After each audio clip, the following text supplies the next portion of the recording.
মানব ইতিহাসের পাতায় এমন কিছু মানুষের আবির্ভাব ঘটে যারা কোনো বিশেষ সম্প্রদায় বা ভূখণ্ডের গণ্ডিতে সীমাবদ্ধ থাকে না। তারা হয়ে ওঠেন বিশ্বজনীন। তেমনি একজন মহাপুরুষ ফকির লালন শাহ। আজ আমরা আলোচনা করব লালন শাহের একটি গভীর আধ্যাত্মিক কালাম নিয়ে। নবীর তরিকতে দাখিল হলে সকল জানা যায়। এই গানটি কেবল একটি সঙ্গীত নয়, বরং এটি আত্মদর্শনের একটি পূর্ণাঙ্গ সিলেবাস। কলিযুগের বিভ্রান্তি, ধর্মের বাহ্যিক আচার আর হৃদয়ের ভেতরের লুকানো সত্যের মধ্যে যে দূরত্ব, লালন সেই দূরত্ব ঘুচিয়ে দিতে চেয়েছেন। এই ভিডিওতে আমরা ডুব দেব লালনের দর্শনের সেই অতল সাগরে, যেখানে মিশে আছে আল কুরআনের গূঢ় রহস্য, মাওলা আলীর প্রজ্ঞা এবং রুমি শামস হাল্লাজের প্রেমময় দর্শন। লালন আমাদের শেখান, সত্য কোনো দূরবর্তী আসমানে নেই, সত্য আছে নবীর তরিকতে এবং নিজের ভেতরে। লালন শাহ আনুমানিক 1774 সালে জন্মগ্রহণ করেন এবং 1890 সালে মৃত্যুবরণ করেন। এমন এক সময়ে জন্মেছিলেন যখন সমাজ ছিল জাতপাত, কুসংস্কার এবং ধর্মীয় গোঁড়ামিতে আচ্ছন্ন। তিনি প্রায় 116 বছর বেঁচে ছিলেন। সিরাজ শাহ ছিলেন তার মুর্শিদ। লালন কোনো প্রাতিষ্ঠানিক ডিগ্রিধারী পণ্ডিত ছিলেন না, কিন্তু তার সহজ সরল বাণীর গভীরে লুকানো ছিল উপনিষদ থেকে শুরু করে সুফিবাদের কঠিনতম তত্ত্ব। তিনি ছিলেন একই সাথে কবি, সমাজ সংস্কারক এবং পরম সাধক। এবার আসা যাক মূল গানের ব্যাখ্যায়। গানের প্রথম লাইন, নবীর তরিকতে দাখিল হলে সকল জানা যায়, কেন রে মন কলির ঘরে ঘুরছ ডানে বায়ে। এখানে নবী বলতে কেবল ইসলামের শেষ নবী সাল্লাল্লাহু আলাইহি সাল্লামকে বোঝানো হয়নি, বরং নূরে মুহাম্মদী বা নবুয়তের সেই চিরন্তক ধারাকে বোঝানো হয়েছে। সুফিবাদের ভাষায় আউয়ালু মা খালাকাল্লাহু নূরি, অর্থাৎ আল্লাহ সর্বপ্রথম আমার নবীর নূর সৃষ্টি করেছেন। কুরআন ও হাদিসের আলোকে আল্লাহ তাআলা বলেছেন, যে রাসূলের আনুগত্য করল সে আসলে আল্লাহরই আনুগত্য করল। সূরা নিসার ৮০ নম্বর আয়াত।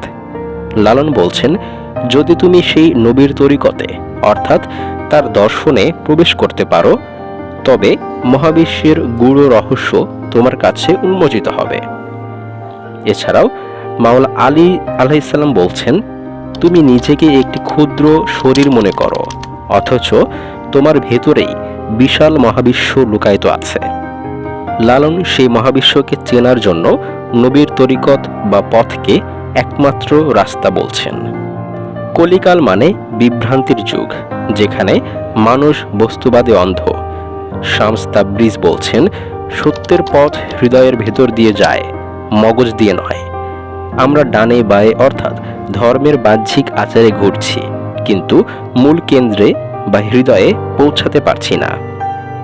গানের পরবর্তী লাইন, আউয়ালে বিসমিল্লাহ বর্ত মূল জানো তার 3টি অর্থ। আগমে বলেছে সত্য, সে ভেদ ডুবে জানতে হয়। বিসমিল্লাহ দিয়ে সব শুরু। সুফিবাদে বিসমিল্লাহর গুরুত্ব অপরিসীম। মাওলা আলীর মত অনুযায়ী তিনি বলছেন, সমস্ত আসমানি কিতাবের সারমর্ম কুরআনে, কুরআনের সারমর্ম সূরা ফাতিহায়, আর সূরা ফাতিহার সারমর্ম বিসমিল্লাতে। তিনি আরো বলেন, আমিও হলাম বিসমিল্লাহর নিচের সেই নুক্তা বা বিন্দু। এই লাইনের 3টি অর্থ হচ্ছে, লালন এইখানে 3টি অর্থের কথা বলছেন। তা হতে পারে শরীয়ত, তরিকত ও হাকিকত, অথবা দেহ, মন ও আত্মা। আগমে বলেছে সত্য। আগম মানে যা এসেছে বা শাস্ত্র, কিন্তু এই শাস্ত্র কেবল পড়লে হবে না, ডুবে জানতে হবে। জালালউদ্দিন রুমি বলছেন, বইয়ের জ্ঞান দিয়ে খোদাকে পাওয়া যায় না, যেমন ছবির রুটি দিয়ে ক্ষুধা মেটে না। গানের পরবর্তী লাইনে বলা হচ্ছে, নবী আদম খোদ বেখোদা, এ তিন কভু নাহি জুদা, আদমে করিলে সেজদা আলেক জনা পায়। এই লাইনটি লালনের দর্শনের মেরুদণ্ড। এখানে তিনি ওয়াহদাতুল উজুদ বা অদ্বৈতবাদের কথা বলছেন। সুফি তত্ত্ব অনুযায়ী নবী আদম এবং খোদা এরা সত্তাগতভাবে আলাদা নয়। আল্লাহ আদমকে সৃষ্টি করে তার ভেতরে নিজের রূহ ফুঁকে দিয়েছেন। সূরা হিজরের 29 নম্বর আয়াত। মনসুর হাল্লাজ যখন বলেছিলেন আনাল হক বা আমি সত্য, তিনি এই সত্যটি বুঝিয়েছিলেন। ফেরেশতাদের আদমকে সিজদা করার নির্দেশ ছিল আসলে আদমের ভেতরে থাকা আল্লাহর নূরের প্রতি সম্মান। লালন বলছেন, মানুষের ভেতরেই স্রষ্টা বিরাজমান, তাই মানুষকে সেবা করলেই স্রষ্টাকে পাওয়া যায়। বুল্লে শাহ বলেন, মসজিদ ভাঙো, মন্দির ভাঙো, কিন্তু মানুষের মন ভেঙো না, কারণ আল্লাহ মানুষের মনের ভেতরেই বাস করেন। গানের পরবর্তী লাইনে বলা হচ্ছে, যথায় আলোক মোকামবাড়ি, সফিউল্লাহ তাহার সিঁড়ি, লালন বলে মনের বেরি, লাগাও মুর্শিদের পায়ে। এই লাইনে বলা হচ্ছে, আলোক মানে যা দেখা যায় না বা অলক্ষ্য, সেই অলক্ষ্য খোদার কাছে পৌঁছানোর সিঁড়ি হলো সফিউল্লাহ বা আদম আলাইহিসসালাম বা এই মানব দেহ। দেহতত্ত্ব বা সুফিবাদে দেহকে বলা হয় আলমে আসগর বা ক্ষুদ্র জগৎ। এই দেহের সিঁড়ি বেয়েই পরমাত্মায় পৌঁছাতে হয়। মুর্শিদের গুরুত্বে লালন বলছেন, মনের লাগাম মুর্শিদ বা গুরুর পায়ে সঁপে দাও, কারণ শিক্ষক ছাড়া এই কঠিন পথ পাড়ি দেওয়া অসম্ভব। হাফিজ সিরাজি বলছেন, যদি তোমার পীর বা মুর্শিদ বা শিক্ষক তোমাকে জায়নামাজ মদে ভিজিয়ে দিতে বলেন, তবে তাই করো, কারণ পথিক তার পথের গন্তব্য সম্পর্কে তোমার চেয়ে বেশি জানেন। অর্থাৎ ভক্তের চেয়ে মুর্শিদ বেশি জানেন। দেহতত্ত্ব ও সাধনার ক্ষেত্রে লালনের কাছে দেহ হলো ব্রহ্মাণ্ড। তিনি বিশ্বাস করতেন, যা নেই ভাণ্ডে তা নেই ব্রহ্মাণ্ডে। অর্থাৎ এই দেহের ভেতরেই মক্কা, মদিনা, আরশ, কুরসি সব আছে। এই গানটি আমাদের শেখায় যে বাইরের তীর্থে ঘুরে কোনো লাভ নেই, যদি না আমরা ভেতরের কলবকে পরিষ্কার করি।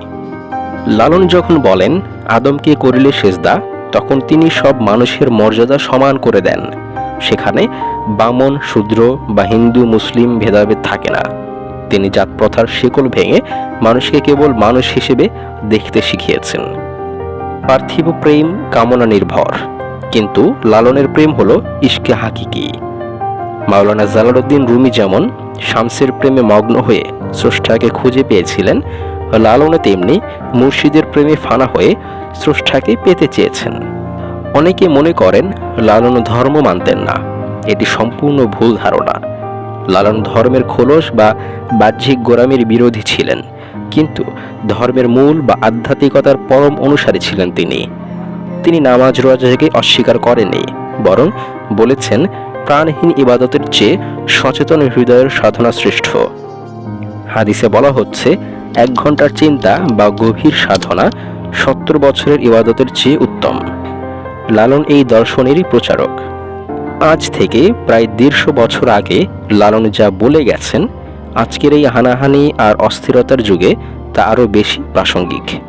আমরা যখন ধর্মের নামে মানুষ হত্যা করি, জাতের দোহাই দিয়ে মানুষকে ঘৃণা করি, তখন লালনের সেই সুর আমাদের কানে বাজে। আদমকে করিলে সেজদা, আলেকজনা পায়।